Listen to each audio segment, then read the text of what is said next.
And then the next topic of our discussion is the rigid rotor. Okay, we will discuss a rigid rotor problem. What is a rigid rotor? So bond length does not change during rotation. Bond length. Does not change during the rotation. Is it something like that? Okay, okay, good. That is correct. Well, so rigid rotor is a model system of rotation of a diatomic molecule. Okay, rigid rotor. It is a model system of a diatomic molecule. Just we have several diatomic molecules like hydrogen molecule, HCl. Okay, so many molecules we have, chlorine. All those diatomic molecules can be approximated. Their motion can be approximated with the rigid rotor. Okay, why the term rigid has come? The, the term rigid actually came into the picture mainly because the distance between the two point masses or the masses, it doesn't change. What is a rotor? Rotor is something that is rotating on along a particular axis. That axis preferably taken to be the center of mass.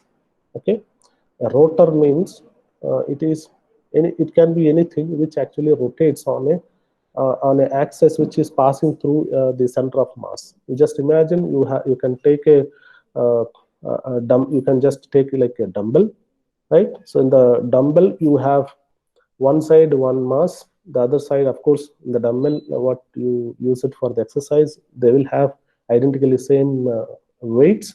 But then just imagine if you have a dumbbell with different masses, that can be taken to be a rigid rotor. Okay, so the rigid rotor is nothing but it is just a diatomic molecule, or it can be approximated to a simple dumbbell model. So rigid rotor is a model system of a rotating diatomic molecule, and you can just imagine very well. You can imagine it is nothing but like a dumbbell with two different masses, and if the dumbbell is rotating, along its center of mass, then that can be taken as a rigid rotor. Okay, why do we actually worry about such a system? We worry about such a system mainly because that we have several diatomic molecules that we come across in our chemistry, and what are the energetics of these diatomic molecules, especially when they are rotating and when they are executing the rotational motion. What are the energy changes, or what are the energy states? If you want to know for the diatomic molecules, this particular model will be very much helpful. Okay, the term rigid has come usually because of the fixed distance. So during the rotation, the distance between the two masses doesn't change. Okay, the distance between the two masses, it doesn't change. That is why the term actually rigid has come into the picture. So you can just see it is like this. You have masses m1 m2 are the two masses. Okay, and they are basically connected through a distance, connected through a bond. You can just very well imagine, and then obviously you can actually calculate what is the center of mass for such a system.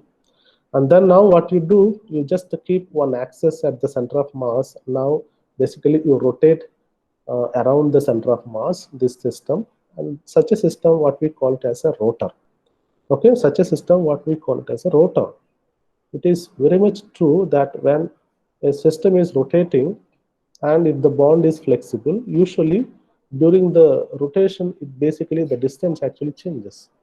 You might have experienced, suppose when you just use an elastic, maybe a rubber type of thing, and then you try to tie two masses. Okay, you tie two masses at the two ends, and then you try to rotate it and throw it. What you identify is that you will see a different thing. Okay, and the distance when you are basically rotating, you will see that the distance between the two basically changes. Why? Because the bond or the path which connects both of them actually is flexible. If the R is changing, the problem becomes very complicated. That is why, so for the take of simplicity of the problem, it is taken to be a constant.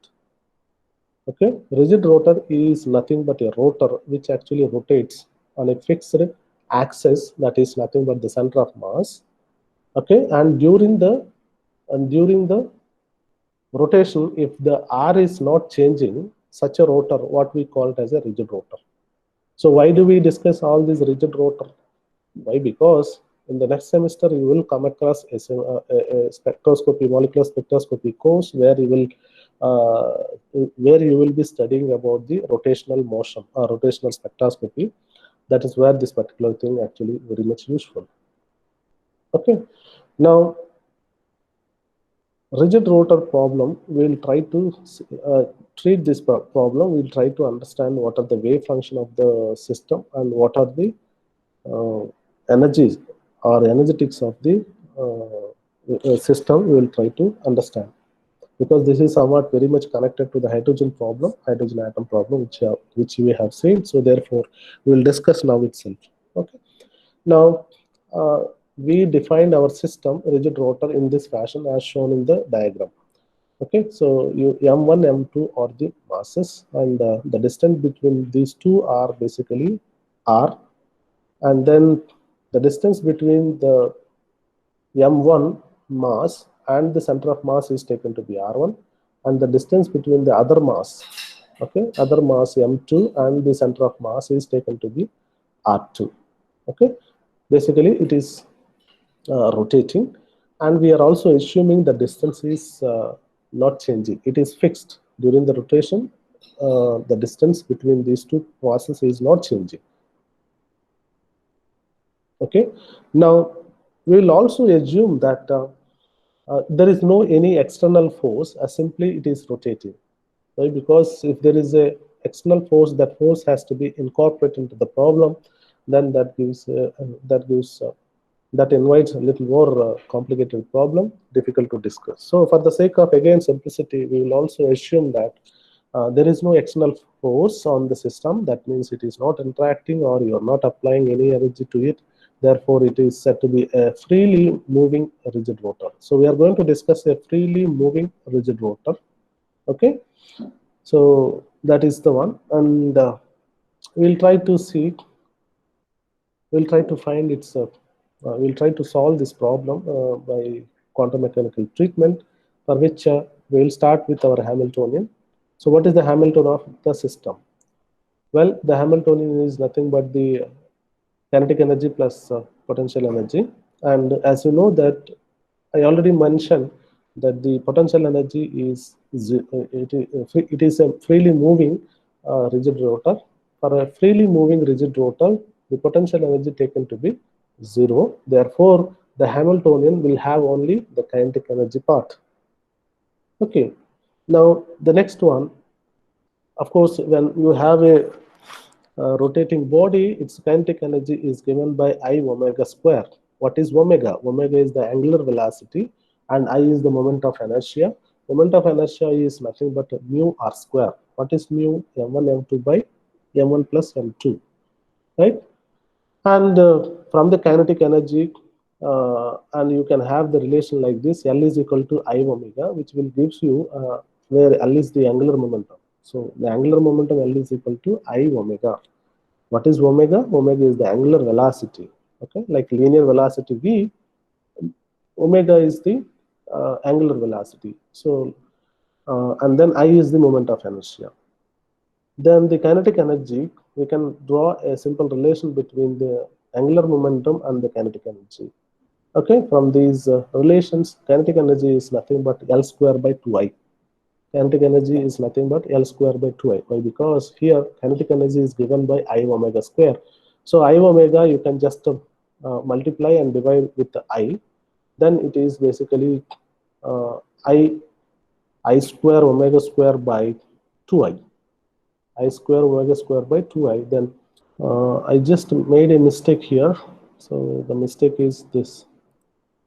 Here there will be a half. Kinetic energy, like kinetic energy, simple dynamic body, it is half mv square, right? Okay, half mv square. Likewise, if you have a rotating body, its kinetic energy is given by half I omega square. That's a mistake I made it. Please correct it.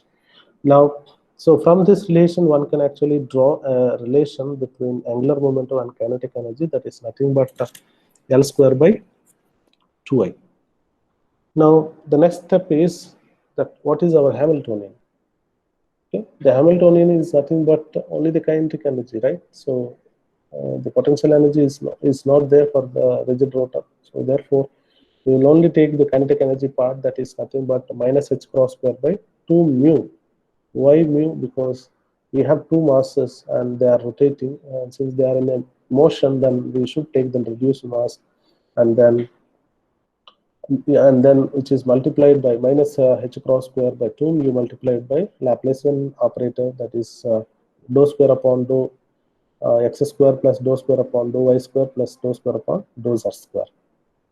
Okay, so that is the Laplacian operator. You can just substitute over there, and well, you can easily make out that this is, since it is rotating, it is not a Cartesian coordinate problem. It is basically a spherical coordinate problem, right?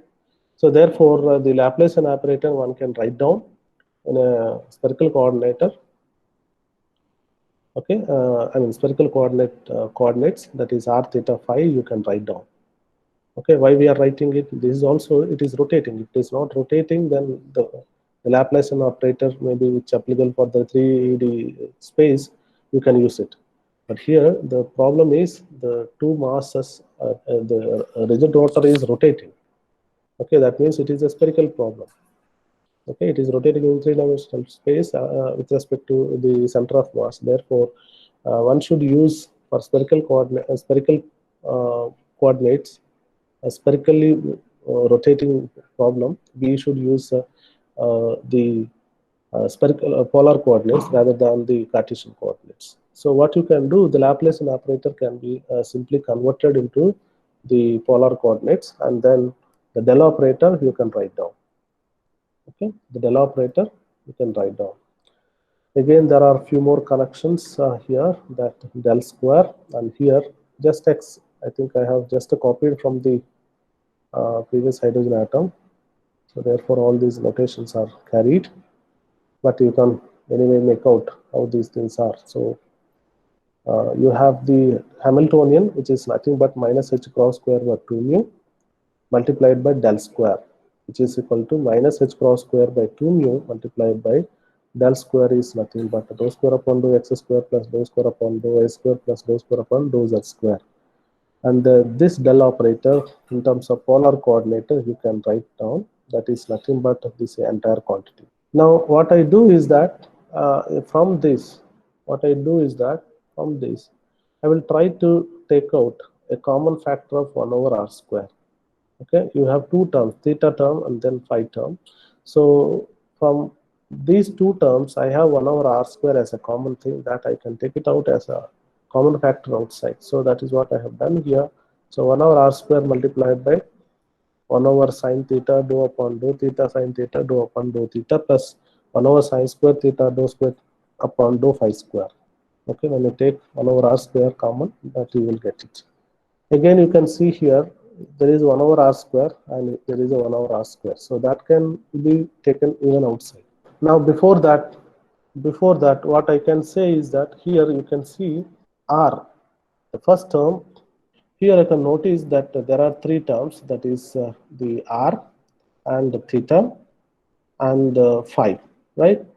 Now for a rigid rotor, r is fixed. If r is fixed, then this is nothing but the partial differentiation with regard to with respect to r.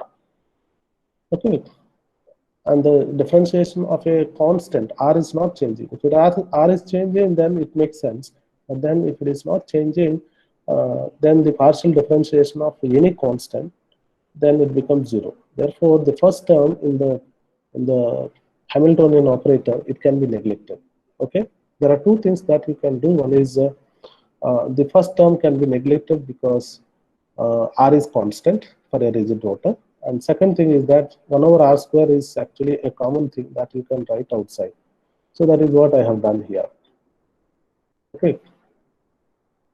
So for fixed thing, that the first term can be neglected. So 1 over R square is written outside. Okay. And then, you know, the mu R square is nothing but the moment of inertia. Mu R square is nothing but the moment of inertia, that is I, right? So Hamiltonian is equal to minus h cross square 2I multiplied by then that operator theta, and then phi terms are there. The next one, what you can do, of course, there is a relation already we have that kinetic energy is equal to L square. Kinetic energy is equal to Hamiltonian operator. In the case of a rigid rotor, kinetic energy is nothing but the Hamiltonian is nothing but the kinetic energy operator. And then the kinetic energy is related with the angular momentum, like L square by 2I. L square by 2I. So from this you can write down the angular moment. Square of the angular moment is given by minus h cross square multiplied by 1 over sine theta d by d theta sine theta dou by dou theta plus 1 over sine square theta dou square upon dou phi square. Okay, this relation is useful, you please remember this. And then the next thing is that what you realize in the Hamiltonian, you have two variables. This is our Hamiltonian.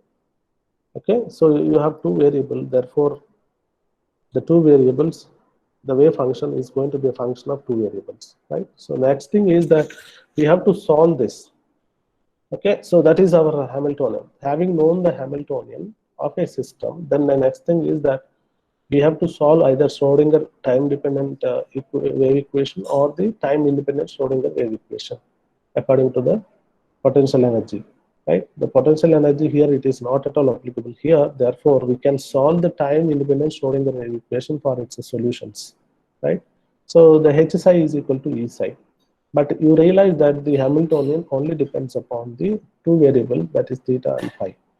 Therefore, the theta and phi, so I'm just writing, instead of writing psi, so I'm just writing y is a wave function which is actually depends upon two variables, that is theta and phi. Okay, so let us also assume, you can substitute there the wave function. Of course, this is a wave function we are assuming, and this wave function you can substitute in the time independent Schrodinger wave equation. Okay, this is h, and then psi is equal to this, basically h, and this is psi. I mean, Hamiltonian multiplied by the wave function is equal to energy multiplied by the wave function, right? That is what it is. The next thing is that since it is having only two variables, so how do we solve this? Well, the famous method that we have, separation of variables. Okay, by using the method separation of variables, we can actually obtain two different differential equations, and then if you are able to solve the differential equation for their solutions, then you will get the answer. I mean, you will get the total wave function by multiplying the two wave functions, right? So that is exactly we can, it is done here. So the total wave function y theta of phi is taken to be the product of two wave function, that is theta of theta and capital phi of phi. So it is taken to be the product of two wave functions in which one wave function exclusively depend upon the theta variable, other wave function exclusively depend upon the phi variable. Okay. Now, since you are assuming y is equal to theta of theta multiplied by phi of phi, that you can substitute in the time independent Schrodinger wave equation. Okay, so the time, this is the time independent Schrodinger wave equation. Earlier we have y of theta and phi. So those are replaced now with the theta of theta and phi of phi. Right? Now you can take this thing into inside. So we have the product. Now you can move this thing to inside. Okay, so when it is going inside, then it will operate here. Okay. Similarly, it will also operate not there. Similarly, it will also operate here. it will also operate here. It doesn't go there. Okay, first it will go and then sit over there. Okay, now let us look at that. What exactly happens when you move inside the brackets? So this is here, I have written.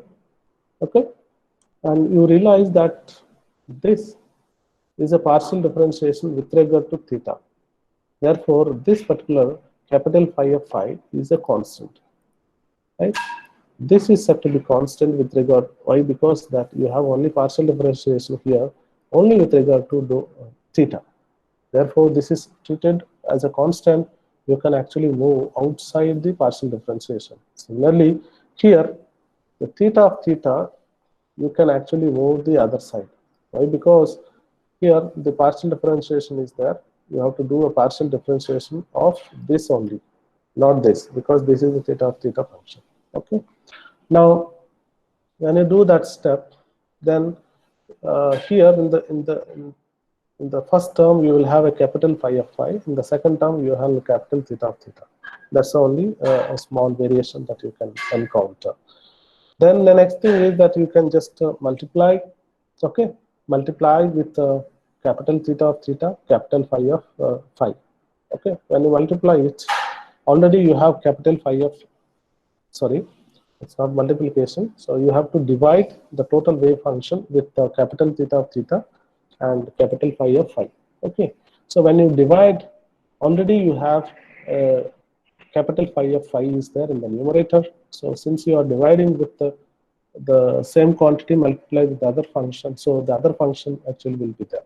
Okay, so this and this cancel out, and you will have 1 over theta of theta. Similarly, in the second term, that you will get 1 over capital phi of phi, okay, which is equal to a constant, which is equal to constant, because on the right hand side of the expression you have energy multiplied by theta of theta and phi of phi, both get cancelled out. You will get only E. What is next step? Well, the next step, you can do one thing. You just multiply sine square theta. You just multiply the entire expression with sine square theta. Okay, so when you multiply with the sine square theta, so here already you have 1 over sine theta. So numerator you will have sine square theta, that get cancelled out. One sine theta get remain on the numerator, so that is, it is here. So sine theta by capital theta of theta, and dou by dou theta sine theta, dou capital theta of theta by dou theta. So that is actually remains same. It doesn't change. Similarly, the second term, you have the denominator, you have sine square theta. Since you are multiplying with the sine square theta, then this denominator sine square theta and the numerator sine square theta both get cancelled with each other, and you will get only 1 over sine theta dou square upon dou square phi of phi upon dou phi square is equal to E sine square theta. Please remember, earlier you have E on the right hand side. Since you are multiplying the entire expression, then here sine square theta will sit. Okay. So what is the next you can do? The next thing is that this side, on the left hand side, you have minus h cross square by 2a, that you can take to the other side, and then you just multiply with a negative sign. So there is a negative sign, and that you can multiply the terms, individual terms, with a negative sign. So we'll have a minus sine theta upon theta of theta, dou upon dou theta sine theta, dou theta of theta upon dou theta minus 1 over phi of phi, dou square phi of phi upon dou phi square, which is equal to 2ie h cross square sine theta. That is the expression that we will get. Now what you can do here, you can do two things. Like this is something that you can replace with a kind of a constant. Why? Because these are a constant for a given system. Energy is E, constant, moment of inertia, and then which is a Planck constant. Everything is a constant. This I am going to replace with another constant, that is beta. The next thing is that similarly we will also make another substitution. The entire phi of phi expression, that is the 1 over phi of phi dou square capital phi of phi upon dou phi square, I can replace with the another constant, that is minus m square. Okay, I'm just replacing with another m square where m is the constant. So I'm assuming my m is a constant.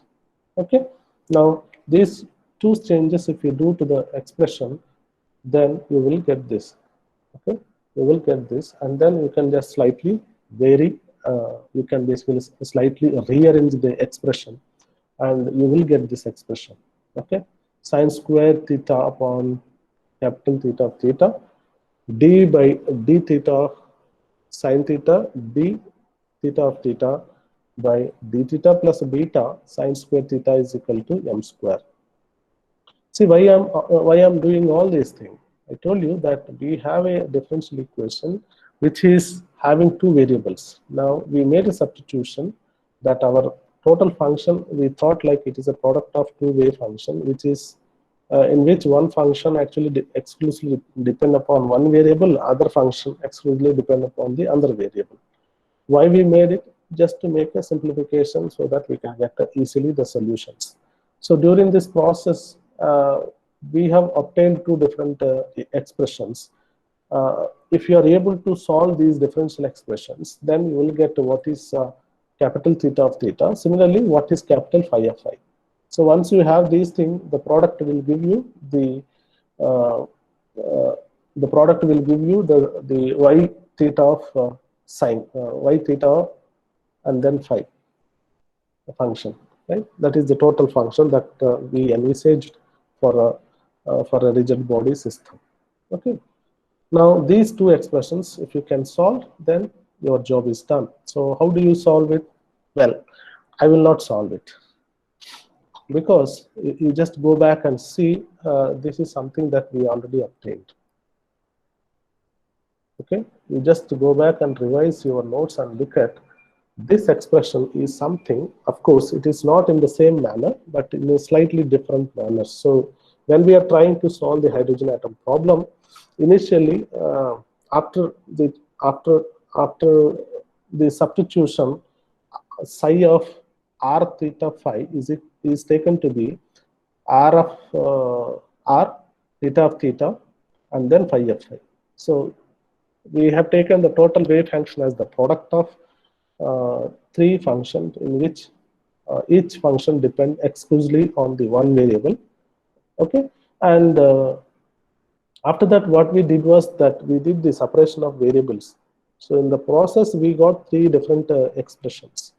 In the process we got three different expressions, and these three expressions, one of the expression is the theta of theta. Okay, the theta of theta expression we replaced with the beta. Okay, the total wave function, I mean total Schrodinger wave equation, wherever the theta part we just separated, and then the entire theta of theta we just replaced with the beta, minus beta. I think if I'm correct, it is minus beta, right? So the same thing, that particular expression you can just convert into some other, you can just rearrange it, you will get this equation number 1. So why I said all these things? Well, so I'm not going to do these things. Why? Because we already did the solutions of these expressions. The solutions of this expression is nothing but the Legendre polynomial, right? Associated Legendre polynomials. Theta of theta expression, of course, we have tried to solve in the power series method. Okay, so we have got a differential equation finally, and then we said that okay, this is a associated Legendre differential equation whose solutions are known to the classical physics and also the mathematicians, which were taken directly, and then that was we tried to analyze it. Okay, so that is since we have already done with regard to the hydrogen atom, we are not going to do that. Okay, the solutions actually you can take it. Similarly, the down expression, if you look at carefully, the down expression also we have done it in the case of hydrogen atom. Okay, so its solution, what is phi of phi, capital phi of phi, what is that? We already did it. So there is no need and necessity to do it again and again, the same thing. You can just adopt those solutions and then you can do up to here the derivation, and finally you say that this expression Hamiltonian is appearing like associated Legendre differential equation, which is exactly similar to that of the hydrogen atom problem. Therefore, the solutions are nothing but I would say the total solutions of the rigid rotor, it is nothing but the spherical harmonics. Okay, okay. So the rigid rotor solutions are nothing but the spherical harmonics. That's the point that I just wanted to discuss. So we are not going to do this entire derivation what was done already in the case of hydrogen atom. But if you are given in the examination point of view, so you have to do it up to here and then give the justification and then say that these are the two differential equations which appear. One solution is straightforward. I mean the equation 2 is a straightforward, right? How to solve this thing is very straightforward, very simple. But then equation 1, you have to go through a power series method. Okay, only then you will get the solutions. Therefore, we need not to do it again. We just adapt those solutions and write it. What is theta of theta? That is sufficient. Okay. Now there is another thing that which is generally asked in the examinations, competitive examinations also, right? What is a planar rigid rotor? For a planar rigid rotor, planar means it's a plane. So if the rigid rotor is confining its rotation, okay, confining its rotation around the center of mass axis, then we say that particular rigid rotor as a planar rigid rotor. Okay, it should not rotate in a different planes. Okay, if it is rotating always in one particular plane, then such a rigid rotor, what we call it as a planar rigid rotor. If it is confined to one such plane, that such plane is taken to be theta, so is taken to be 90, right? Please remember theta is defined to be positive. It is the angle of the point in the space which it makes with respect to positive z-axis.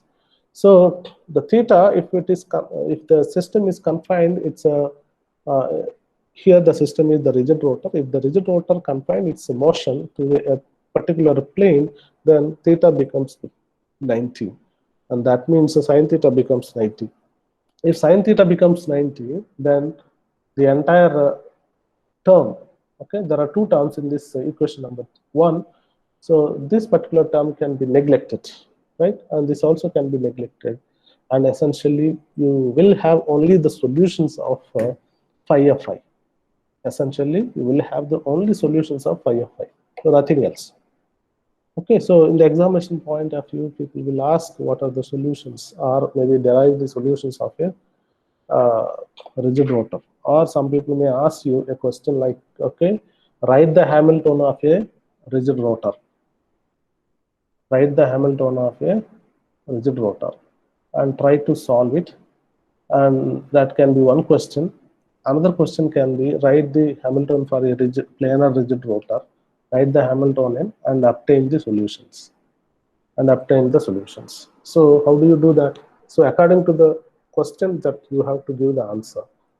Okay, if it is just a rigid rotor, then you'll have to give up to here that the spherical harmonics are the functions of rigid rotor, and the expression theta of theta expression and the phi of phi expression separately you have to give it. If there are quantum numbers, then how the quantum numbers are changing, those values you just cite it, that is enough. Then when you talk about a planar rigid rotor problem, then everything you can do it, and in the last you can say for a planar rigid rotor, the theta, the angle theta, it becomes 90. If it becomes 90, the first term can be neglected, and ultimately the planar rigid rotor solutions are exclusively governed by the only one quantum number, that is the m. And you know that where and how the value of m values actually increases, how the varies. Okay, m can take value from 0, plus or minus 1, plus or minus 2, plus or minus 3, and so on. It will vary like that. Okay, so you can just conclude over there, that is sufficient. I think this is what I have done it. There is nothing else. Okay, so what I wanted to share with you is the other part. Other part is the energy expression. How to get the energy expression. Okay, somewhere we made a small substitution. I think if you remember correctly, 2IE by H cross square is taken to be the beta. 2IE by H cross square is taken to be beta. Please remember that from that particular relation, it is possible that we can actually obtain the eigenstate, energy of the eigenstates, that is the beta. Okay, so beta, you remember that if you try to solve the associated legendary differential equation or the theta expression by power series method, we will get what is the value of beta. Beta has to be L into L plus 1. Okay, so the value of beta cannot run to infinity, rather it should actually confine, and then it should be a finite one. So on those grounds, we have proposed that the value of beta has to be L into L plus 1. So that is the one you can substitute, and then you can obtain a nice relation between energy. So what is the energy expression? The energy of the rigid rotor is nothing but h cross square by 2I multiplied by L into L plus 1. H cross square by 2I multiplied by L into L plus 1, where the value of L can take values from 0, 1, 2, 3, 5, and so on. Okay, 0, 1, 2, 3, 4, and so on. Okay, so the energy expression what we have on this slide is very much useful, and this is the energy of the rotating uh, rigid rotor, uh, energetics. And suppose if you want to find such a state, what are the energy levels, then you can just substitute the value of L. You can just substitute the value of L, then accordingly you will get different energy values. Accordingly, you will get different energy values. For example, if L is equal to 0, then the eigen energy of the eigenstate will be 0. If L is equal to 1, it will be h cross square by 2I, right? So accordingly, so no, sorry, 2 to cancel, h cross square by I. Okay, if L is equal to 1, then E1, I think you can subtract E1, it is going to be h cross square by I, because there is a 2 and numerator, then L is equal to 1, so 1 into 1 plus 1, basically it is 2, right? So that numerator 2 and denominator 2 both get cancelled out. Okay, so likewise we can calculate the eigenstate, energies of the eigenstates, and then you can also basically calculate the transition energies, because you have, okay, whenever you have L is equal to 0, that is one eigenstate, it possesses some amount of energy, and similarly it will have L is equal to 1 means it will possess some other energy, right? So you will have a ladder of energy levels, okay? Because of the rotational motion of the rigid rotor, it will have different energy levels, and these energy levels are actually quantized because of the quantum number L, and it will possess instead of arbitrary one, it will only possess energy values of the form which governed by h cross square upon 2I multiplied by L into L plus 1. Okay, it doesn't permit any energy which does not govern by this formula. Okay, any other value, it is not possible with regard to the rotational motion. Only the energy that it follows is the h cross square upon 2I multiplied by L into L plus 1.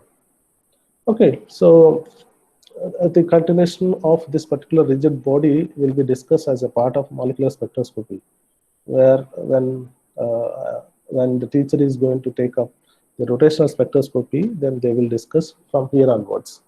So what we have obtained in today's class is under the rigid rotor problem, we have obtained the solutions. Okay, of course, the solutions I have not written, but then you can just straight away adapt what are the solutions of theta of theta reaction, theta of theta, and then you can just plug in. Those are the wave functions. Okay, so that particular theta of theta you have to multiply with the phi of phi expression. Okay, and then the total product will actually give you spherical harmonics, and that spherical harmonics will satisfy the time independent Schrodinger wave equation, obviously. And then we also obtained the energy expression for the rotational motion, and we have obtained the energy is governed. So a rotating rigid rotor cannot have energy, arbitrary value of the energy. It is governed by a quantum number. Okay, so the energy which is governed by this formula, which is supported by this quantum number L, is permitted. The other energy levels are not permitted. Okay, now from here onwards, I think this will be discussed as a part of spectroscopy, and I will stop here with regard to the rigid rotor problem.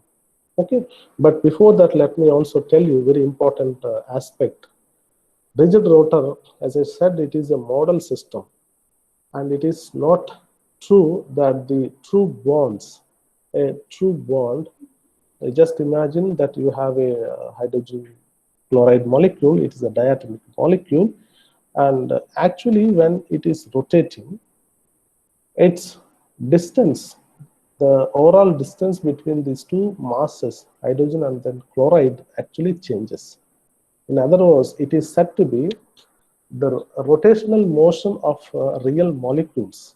Rotational motion of a real molecule is said to be is not said to be a rigid rotor. Okay, it is in fact it changes. It is just a rotor. You cannot say it is a rigid rotor. So that is the point you should remember.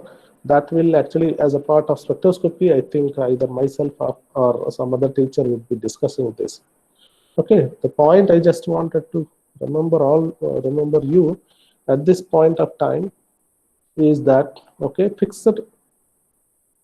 Okay, if the R is fixed, then we call that a particular rotor as a rigid rotor, and it is approximated that a real molecule, diatomic molecule especially, okay, is a rigid rotor is a approximated model for a diatomic molecule.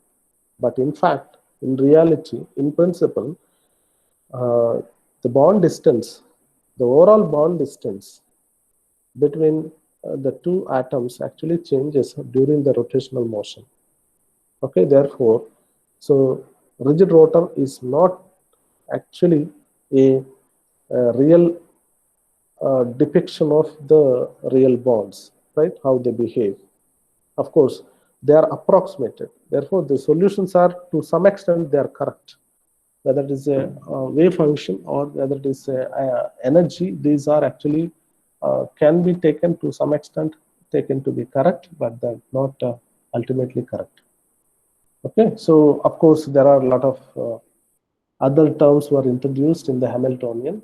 Okay, so it is actually said to be real molecules are said to be non-rigid rotors. Okay, they are not rigid rotors. Then if the distance is changing, how to account that distance variation in the problem? Well, so we will not discuss that even if it is a part of a molecular spectroscopy, but then straight away, there are ways that you can plug in those variations in the distance, overall distance between the two masses. It can be plugged in into the Hamiltonian, and of course the solutions can be obtained, and people have done it, and those expressions straight away we can discuss as a part of molecular spectroscopy. So with this for today, I have completed myself, and in the first part of my discussion, we have briefly seen the 3D orbitals. Especially, I have given a brief idea how to plot the polar graph of the spherical harmonics that correspond to the 3D Z square. Okay, and the next thing is we discussed was we finished the discussion of the rigid rotor, and that's all. So if you have any doubts, maybe you can unmute and discuss. Otherwise, we can wind up for today.